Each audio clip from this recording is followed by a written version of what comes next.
Мұндай сұмдық елімізде болмаған. Тыңда мені, алмас деген оңбаған. Екі өмірде көрмей кеткір жақсылық, өлсең тыныш жатпас мүрден көрді аман. Ей Арамза, аңқау елдің молдасы, өмір бойы темір торда сорлашы. Өз әкеңді өлімшетіп сабабап, ел алдында моп-момоқан болмаш. Кір келтірер сендей малдар бір ұлтқа. Малғын неме, ей шіріген жұмыртқа.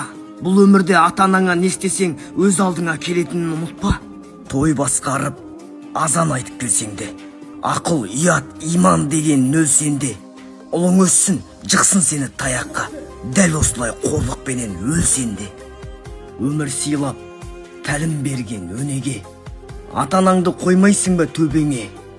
Әке шешең жынды болса байлап бақ, қол көтерме, қолың сыңғыр немене.